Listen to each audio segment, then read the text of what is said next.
Ancient aliens, a megalithic stonework. It's such a fabulously attractive idea. We can be sceptical as we like about it, but it is, nonetheless, it's great entertainment. Science fiction always has been. But is it science fiction? Well, it could be. But it's also extremely arrogant to suggest that people did never come to Earth, because no one can go into space, etc. When now there's billions of dollars being spent by human beings trying to get into space. And no doubt one day they will overcome the problems of distance and flash off to the stars and themselves visit other species and other races across the galaxies. So when you say, we can look at this because there's a lot of controversy on the net between archaeologists and other people who question the validity of the archaeological science, because a lot of what archaeologists say and academic historians say actually doesn't make sense. It makes sense to them because they're in the profession of it, but the people who aren't in the profession of it may have to have a more open mind about things, because it's not about money to them or the profession of it.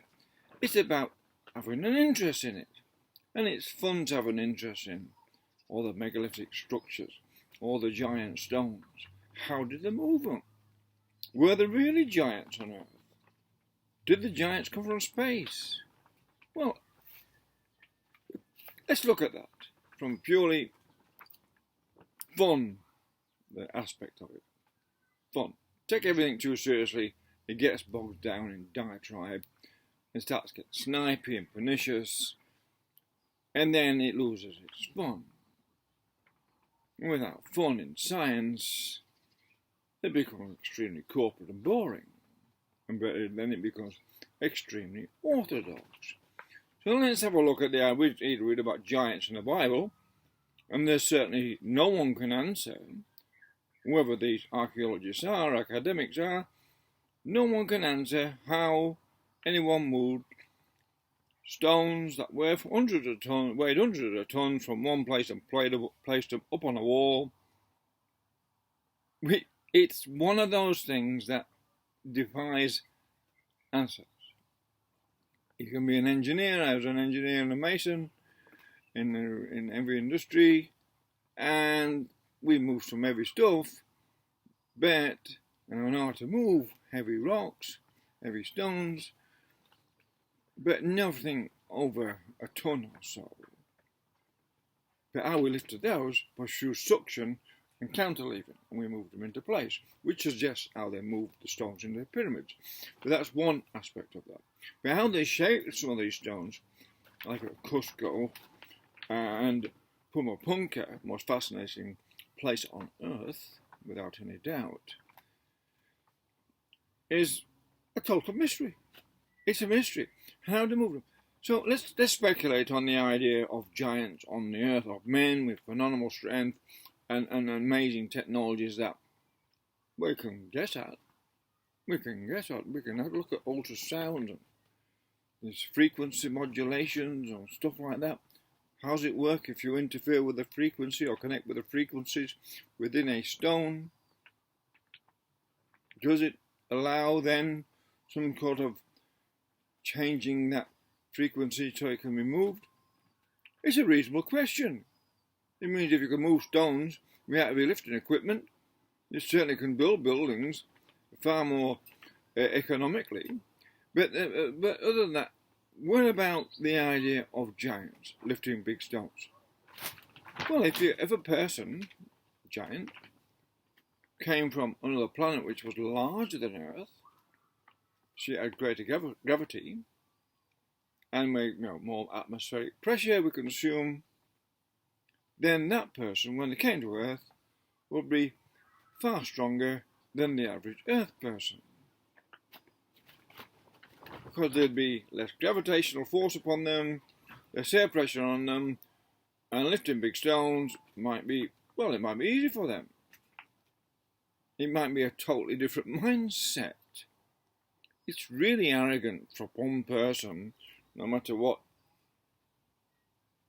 No, sorry. Well, I respect archaeologists. I really do. A lot of them I watch and I listen to, and they're wonderful, they're extremely educated, multilingual, they can read the ancient language. I take my hat off to them. But they seem to be limited in their ability to explain how certain things came about. Until, because they can't do that, then we can speculate aliens built them. Because it's fun to think like that. And it's arrogant to assume that human beings are the only intelligent beings in the galaxies and the universe. When we look at the behaviour of human beings throughout the history and right now, it doesn't look very intelligent at all. You can use fancy technology to get to the moon, but it cannot organise a peaceful existence upon planet Earth.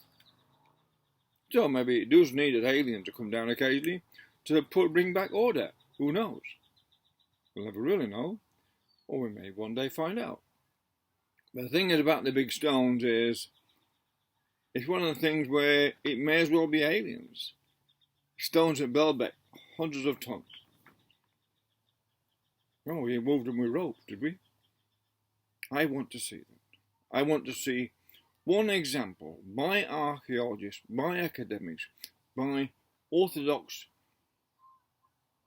university graduates of any kind, all should get together,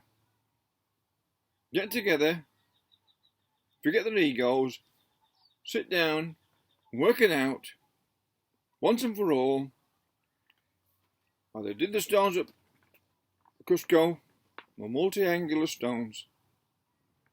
Give us a demonstration. Use foam.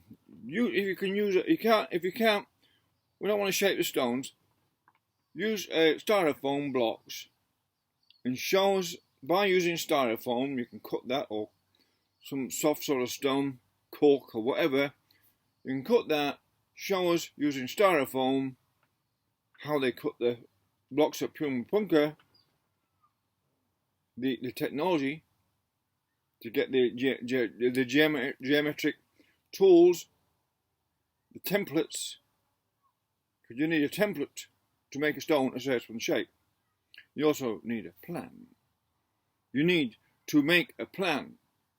You need a plan. You can make it up as you go along if you have a means of shaping stones that is beyond our understanding, and just to use as a concrete mix, which some of people are suggesting, which I feel sort of favour the ones at Cusco. I favour that one, the idea of using concrete, because that makes a lot of sense to get into that shape, and the slight slumps in the face of the walls. After pouring lots of concrete myself, it looks like concrete. It looks like a polymer system, plastic. We call it plastics, actually. The real word for it is plastic masonry, where you have something that's not solid and you shape it into the form you want to be. You push it in the shape and you can shake it and it fully fills all those gaps. That'd be one way of doing it.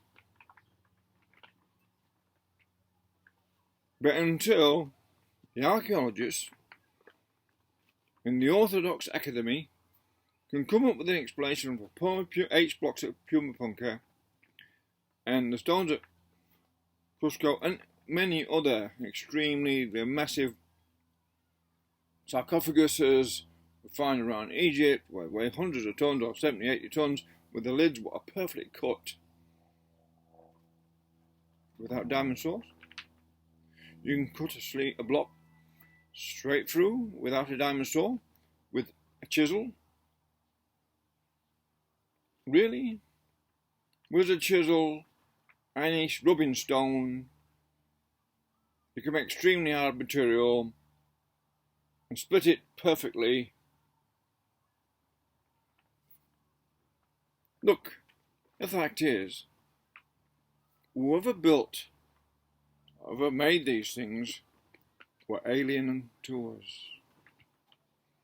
Regardless, they're alien to us. They use technology we can't explain.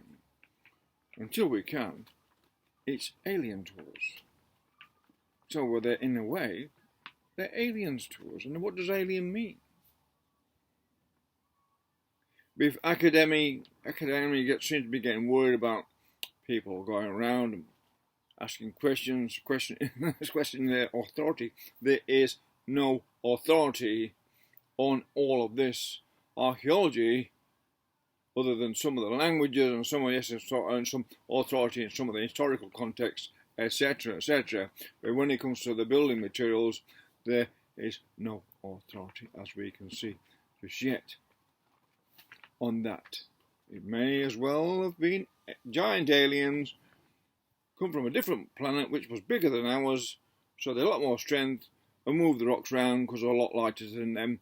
Makes as much sense as anything else being speculated at the moment in the arguments who built the megaliths.